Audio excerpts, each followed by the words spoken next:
Hey, everybody. We are back with yet another episode of Bulletproof Your Business. And today we have the real, the only, the magnificent Jason in the audience. Not in the audience, as a guest. Didn't we just talk about Evie talking weird when I speak English rather than German? That was a weird one. I'm literally just jumping right in. Jason, you had quite the life. So my audience always loves this whole question, how did you get here? You actually started out as a teacher and now you actually run, involved with 7 businesses. That's right. That And is we're correct. talking teacher. Sorry to totally interrupt you because this was one of the ones when I saw that submission. Teacher in Germany, for all of my European people listening, teacher in Germany is a little bit different than teacher in the States, because teacher in the States, you don't have any money, you don't have any resources. How does somebody, and I admire every teacher in the US, I swear, I don't know how the hell they make it happen. But please tell me, how the heck did you go from teacher in the US to 7 businesses and being able to manage and even come on my podcast? So I consider myself an accidental entrepreneur. And so this is the story. So in 2010, I was teaching very happily in the school system. I was going to be a teacher for the rest of my life. I loved it. I was very good at it. I was actually the #1 teacher in my subject matter in the county. My students performed extremely well on all the tests. So I was very good at my craft. A friend of mine came to me and said, "Hey, I've got this idea to start a business and I want you to be my business partner." I had never wanted to start a business. I had no entrepreneurial desire, nothing. I wanted to be a teacher. I wanted to be in the education system for the rest of my life. And he convinced me to start this business with him because he was kind of a crazy, not, he wasn't crazy, but like a mad scientist idea. Like he You had do this, gotta have to be a little bit crazy to do this kind of well, stuff. so he had this idea and he said, you're good with people. You're good with sales. Well, we can make this work. And I reluctantly agreed to do it, but with no intention of ever leaving teaching. It was going to be what people refer to now as a side hustle. And Mhm. so we did it for about a year and it was okay. We didn't make any money, but we were having fun with doing it. And the following spring in 2011, my principal came to me and he sat me down. He said, "We need to talk." Ooh. Yeah, That's never a good one. never. And so he said, "Hey, the way I remember the story was like this: the Great Recession has caught up with school districts all across the state, and we're having to make cuts. And I cannot renew your teaching contract for next year." I didn't have tenure. I was the last guy hired in the building, and that was how they made their decision to save their budget. And that was a bad day. It was a very bad day. And that was in April of 2011. Especially with you being somebody that loved that craft, that had that kind Yeah. of impact. Yeah. Well, I truly loved it. And I wouldn't know you. You wouldn't know me. None of our audience would be listening to me right now. I wouldn't have written a book. I wouldn't have a podcast. I wouldn't have done anything had that day not happened, because I'd still be a teacher right now. Although, COVID was kind of dumb. I probably would have gotten fired because I wasn't going to put up with all the COVID nonsense during that. But anyway, that's a whole nother story. But but anyway, so I am, of course, after that moment of decision of saying, well, what am I going to do? I thought, well, I'll go get a teaching job somewhere else. Well, nobody was hiring teachers. I couldn't get a job teaching. And I decided to take a look at this business that my friend and I had started. And I thought, okay, this energy thing that he was wanting to do is not going to work. But I think if we switch it to the other thing, I could probably make it work. He didn't think so. I thought so. I had bought the equipment. I'd put the money in. So we separated friendly. And he went on, he took everything we'd been working on, and I took and retooled the business to be a lighting retrofit company doing LED lighting. And I gave myself until August the 15th to do something of significance, make money. And because August the 15th was going to be the last check I got from the county. Got And it. so on August the 12th, I made the pitch of a lifetime, and they bought, and that changed my life. And now today, many years later, a decade plus later, I am the owner of 7 different businesses. I'm looking at buying another one. And, but I spend most of my time coaching entrepreneurs on how to build, scale their businesses and exit their businesses the right way. Which kind of leads this whole thing to, because I'm like, I was giggling when you came to the part of, he was like, yeah, I don't see the future, you saw the future. And it's like, he was the one that came up with the idea. Life, right? I think we've all been there in a similar situation before. Heck, I've been. So you have that business, you got that big pitch, everything is great. Now, how do you come from, I'm assuming you spend a lot of time. I'm like, that's also, it's a physical business, so it's not necessarily an online business, which a lot of my guests often are. That means you are boots on the ground. You are doing. That's it. That's not just, you can't just automate this stuff. No. That's a lot of time. Yet you still went from one business to 7 businesses to actually having a plan to exit businesses without exiting businesses. And guys, you will get the link to the book. You will learn how he did all of that. But I do want to hear the behind the scenes stories of all of this. How you took this from one, even if it's not a brick and mortar store, but a physical business, you can't automate this business, to 7. What happened in that time frame? Well, it was a lot of mistakes. And I don't recommend it.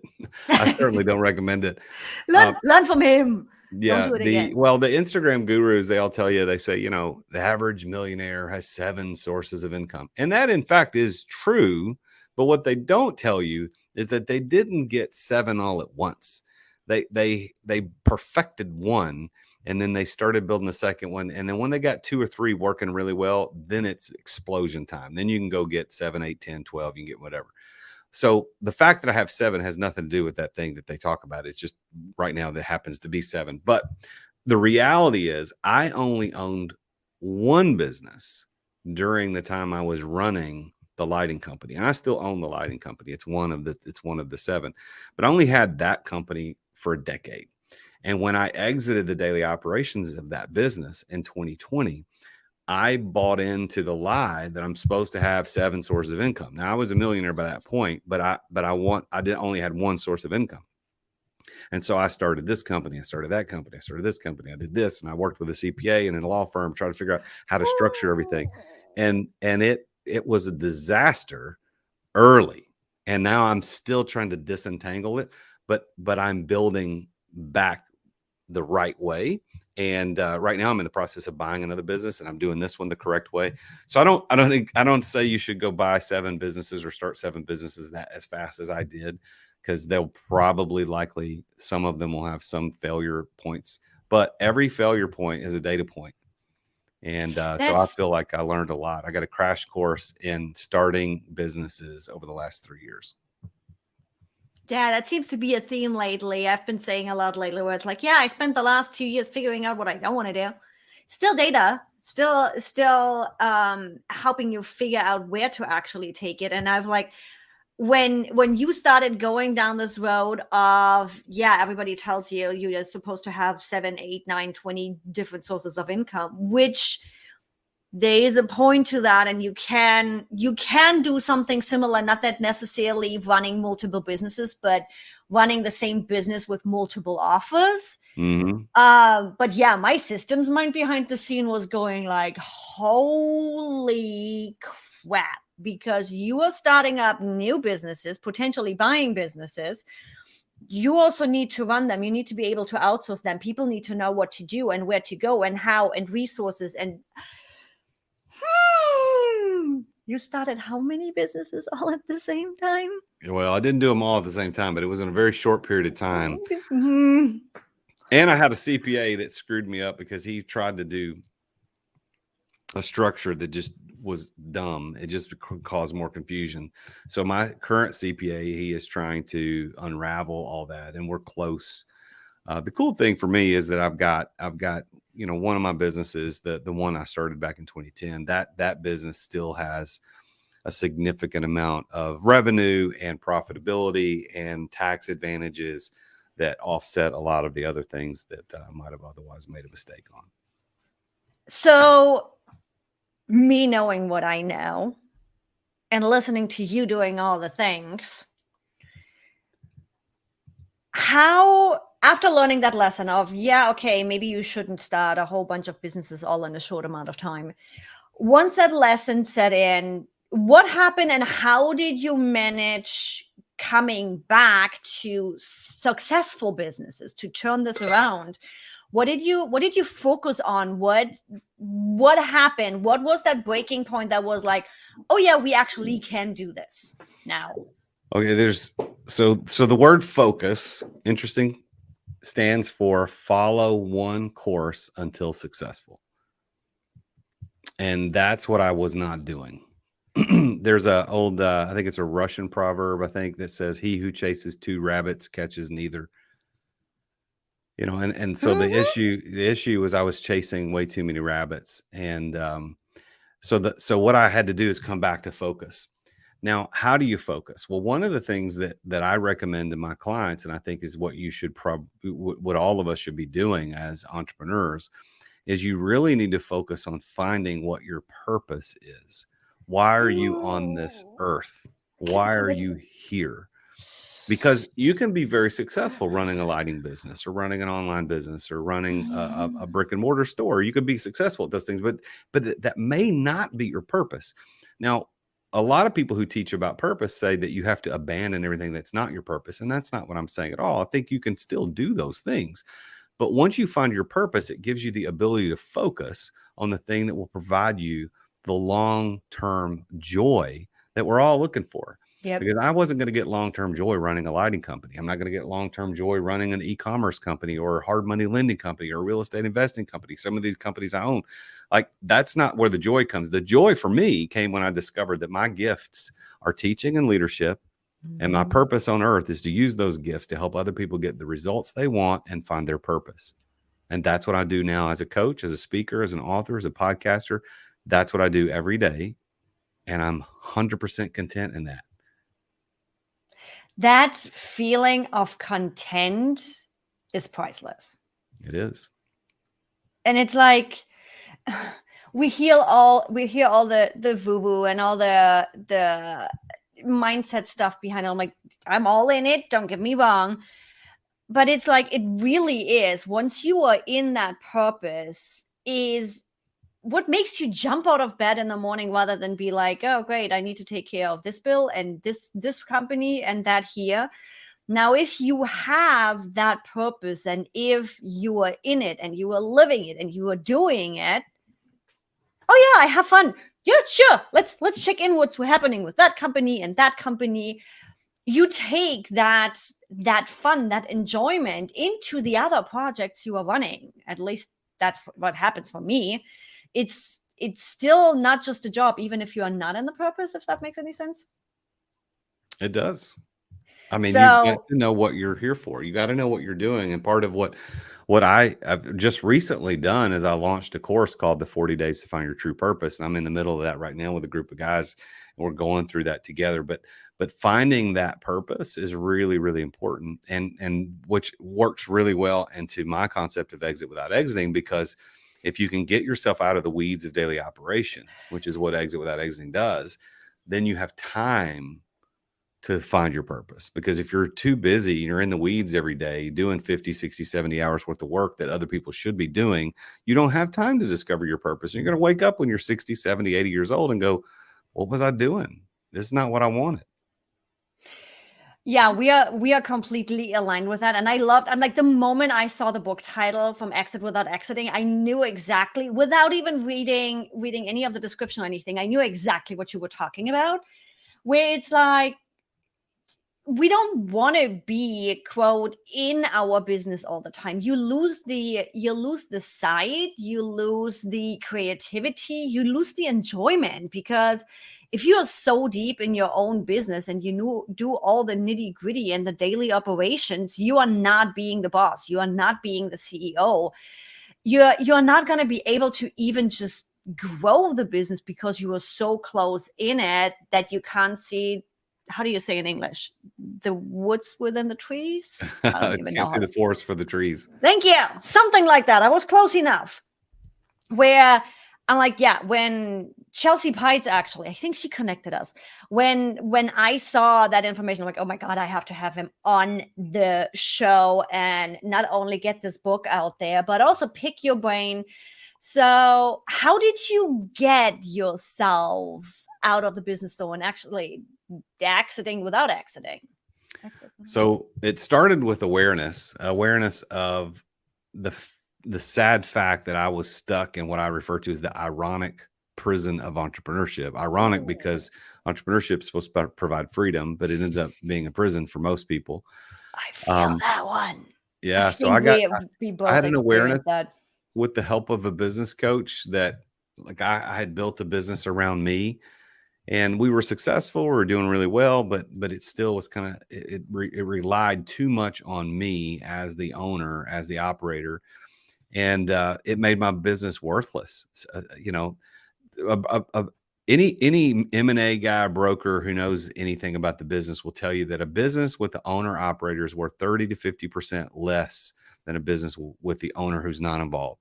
That's out of the gate. But the worst part of that, see, that's easy to say, but the worst part of that is that most businesses, 75% of businesses that list for sale never sell.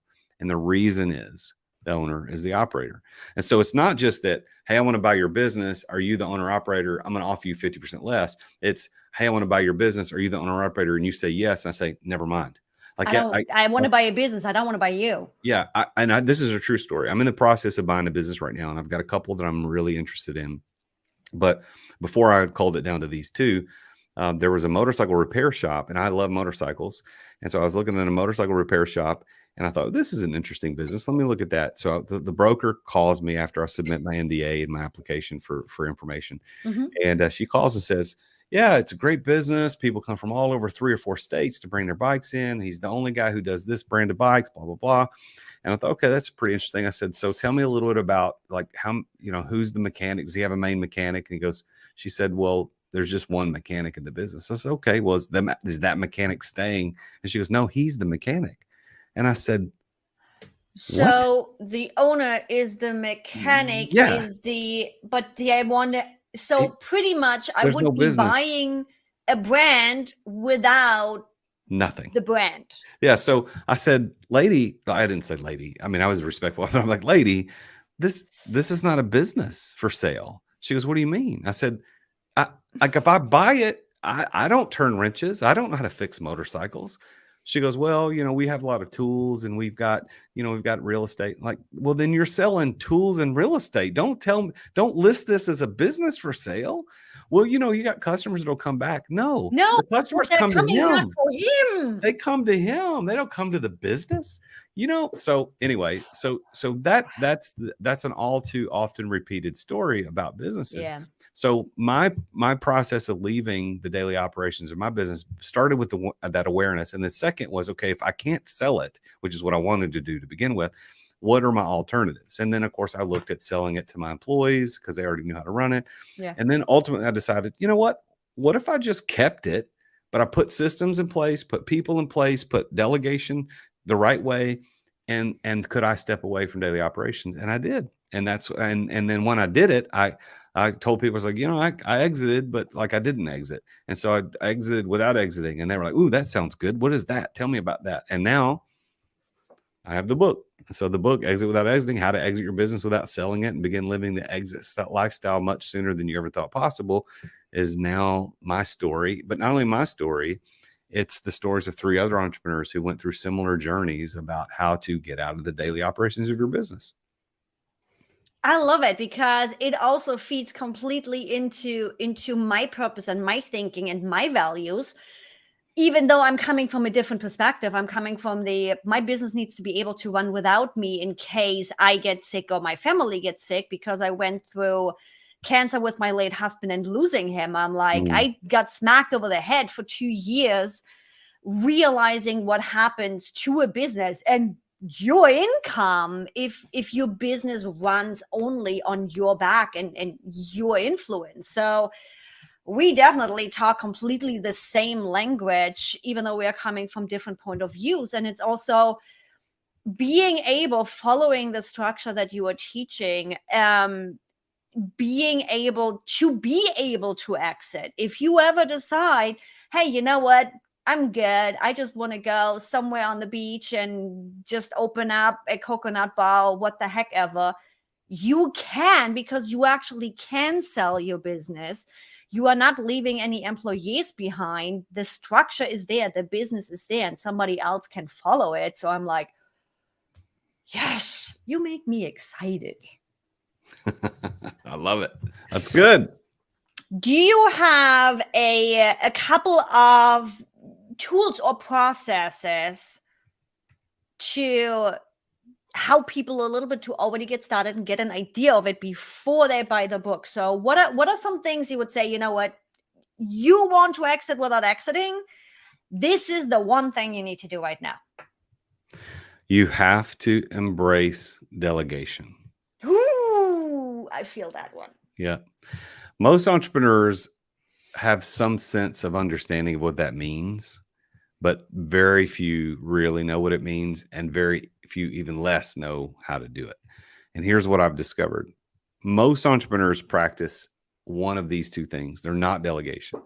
We practice confiscation or abdication, but we don't practice delegation. Okay, so there comes the language issue in. I'm definitely going to need some explanation. Yeah, so let me explain. So, and this actually was a subject of my TED Talk last year. You can look up if you just YouTube search the ironic prison of entrepreneurship, you'll find my TED Talk, and it's on this topic of delegation. And so confiscation is when you assign a task and then pull it back. You confiscate it because they're not doing it the way you would want it done. They're not doing it as good as you. So a lot of entrepreneurs do that because they look over their shoulder. Hey, you didn't do this right. I don't like the way you did it. Let me take it back. Well, that's one side. Well, the other side, and the other side is actually the side that I spend more of my time on, the confiscation, is abdication. And abdication means to formally give up your right to something. So a king who gives up the right to his throne is abdicating his throne. That's what that means. So a lot of entrepreneurs, they will give a task to somebody and then never check back in again, which is abdicating. They've given it to Bob and the hope that Bob does it and never look back. Well, neither one of those, confiscation or abdication, is delegation. Delegation is when you assign the task, you entrust that task to that person, and then you empower that person to do it. And when you do those things, you truly embrace delegation, you can exit the daily operations of your business. Now, why you want to exit is up to you. Like some people want to exit, like you said, Yvonne, and they want to go sip a coconut drink on the beach somewhere for the rest of life. And that's fine. If that's what you want to do to exit, that's cool. But others say, I don't want to exit. But you know what? I'm stuck at 50 hours, 60 hours. I can't give any more hours and my income is limited. What do I do? Well, I'll show you how to exit the weeds of daily operations, get rid of all the crap that you shouldn't be doing, and focus on the things that are going to take your business to 20 million, 50 million, or IPO. Like I can show you how to do that. And I'm doing that right now with my clients. Do you think it's only the lesson of learning how to delegate, or do you think it might also just be a habit of handing things off where it's like, great, I built this business, I've been doing everything by myself. It's this shift of mindset of, why didn't I hand this off? Do you run into that? Well, it starts with mindset. I think more than that. I think that a lot of people think that they're supposed to be the hero of the business. They're supposed to be the one that fixes everything, and that's not true. I mean, if you think about any of the major businesses that run the world today, Apple, Google, Facebook, Amazon, these businesses, hate them or love them, they don't have a hero entrepreneur running the company anymore.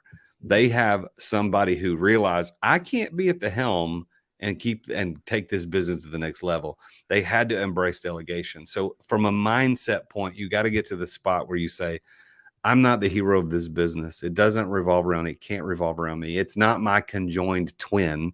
It is my baby that I need to sit down and let it walk. and let it run on its own.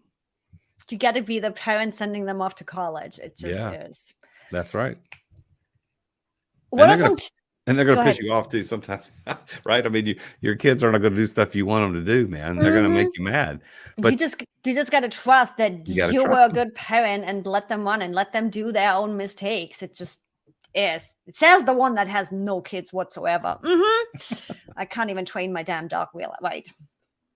Um, what are some tools that help you do what you do? Well, I'm a very big advocate for mindset, Mhm. I just kind of alluded there a little bit, and so I study mindset deeply. And not only do I study it, but I practice it. So one of the things that helps me is the practice of daily affirmations. So I use an app on my phone that helps me with this, and it was not designed for this, but it's called I dropped my phone. Oops, sorry, but it's called Prayer Mate, and so Huh. it's a prayer app on your phone. Uh-huh.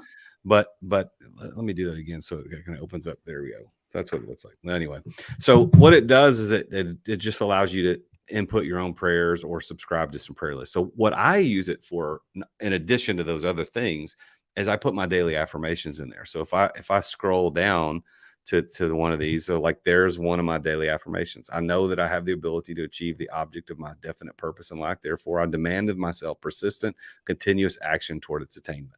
And that's one of 5 that I say every single day.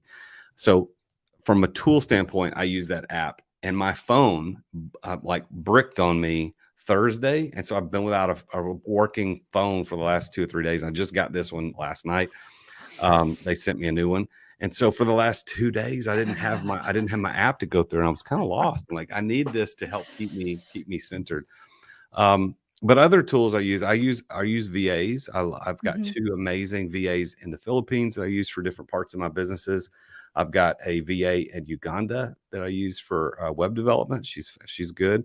And then I've got an personal assistant here, and I run an apprenticeship program. So I bring in young men who are interested in being entrepreneurs, and we do a year-long apprenticeship program. Starts off with a 90-day internship, and then it graduates. So I use a lot of people in the business to help support all the little pieces and parts of the business. But frankly, the thing that I do every day is this business is my coaching business. So Yeah. everything I do revolves back to this, because all the other ones are set up to pretty much run on their own. This is the one that's in the center of my purpose, and I do it. 90% of my active hours are involved in this business. Love that. Question for my digital entrepreneurs, my coaches out there. How are you running/managing your coaching? Are you doing group coaching? Are you doing one-on-one? So I do some one-on-one. Mastermind? I do some one-on-one, and then I've got a friend of mine who is a former coach of mine that has a company called Client Folio. You ought to when Mhm. you go look this up. His name is Mitch Russo. When you go look this up, please just I know I got an affiliate somewhere. Just tell him the real Jason Duncan sent you. But it's Client Folio is what it's called, Client Folio, and the IO is after the dot. So you spell Client Folio, but put the Got it. IO after the dot. Right. So clientfold.io. And We it is always have the links in the description. So if yeah, you so find it'll your be there. affiliate link, you're more than welcome to just send it over and we'll get it all. Make it easy. Yeah. So what this does is if you do one-on-one online like this, like Uh-huh. Zoom or whatever, it is a format where it's a software you can pull up and you can type your notes live while you're talking to the person, and then you can send out immediately. They get their homework assignments. It's a pretty cool thing. Now I don't do a ton of one-on-ones. I do very few, and the people who I do one-on-one pay me a lot of money because I don't like that's a lot of active It's a hours lot work. of hand holding. It's a lot of time. It's It a lot is. of effort. So my one-on-one packages are kind of expensive, but you commensurate with the value that you get. Now I Yeah. do some group coaching, and I love the group coaching. Now the group coaching is like I've got a business accelerator, which is a 6-week program that'll increase your valuation of your business by 50% in 6 weeks. And I show you exactly what to do to make that happen. And if you follow the plan, it happens. Like it's pretty simple. But I do that by group. I do that on Thursday mornings. I've got my next one starts on April 13th, I think, but that's called the Business Accelerator. I also do occasionally, I do this one called the 40 Days to Find Your True Purpose. I'm in the middle of one of those right now. But the thing that I love more than anything else is my mastermind group called the Exeter Club. And it is an exclusive mastermind for entrepreneurs who want to figure out what do I do next once I get out of the weeds. What do I do now? What's next? How do I get this business to 50 million to 100 million? Or how do I sip the coconut drink every day? How do I do that? So I commit a lot of resources to the Exeter Club, and we do some pretty phenomenal things. I love it. And I love the diversity. That's where for me it comes in, the whole different streams of income where, yeah, we do want to have a backup, right? Something could go wrong in one of those. Now, for everybody that's interested, where can they find you and where can they get the book? You can look up The Real Jason Duncan anywhere, and you can find me at The Real Jason Duncan. That's also my website. Now, I want you to go buy a copy of the book. It's only $16, but go to therealjasonduncan.com/book, and you can get a copy there. And for $5 extra, I'll sign it for you, and that's free shipping, so you can get that. But that book has everything, and there's all the secrets are in there. It's the 4 core principles that I teach in all of my courses. It's the story of how I did it. It's the story of how other people have done it, and it's also the stories of how not to do it. So that book is. What's funny when you write a book, you're like, is this going to be any good? And I read it for the first time when they printed and gave me the final, like, this is going to print. I had to read it, and it takes about 5 hours if you just read it all at once. I read it on an airplane, so I read it all at once. And when I got done, I was like, that's actually a book I would read. That's a good book. And it finishes with a fantastic story, which I'll tell if I have time. Finishes with a fantastic story about James. James is one of the characters in the book that I use as a story. And he's the prototype. He's the one who does it right.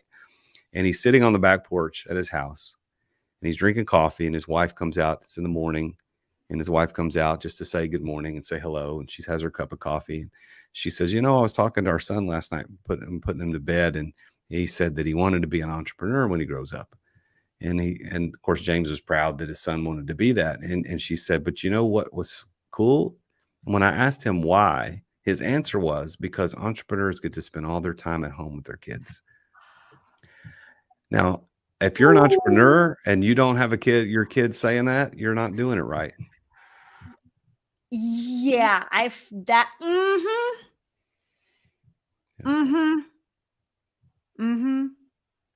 can't even. Yeah. That's all I have. That's literally all I have. Yeah, that's pretty much sums up of you being able to tell if you are doing this thing right or not. Yeah.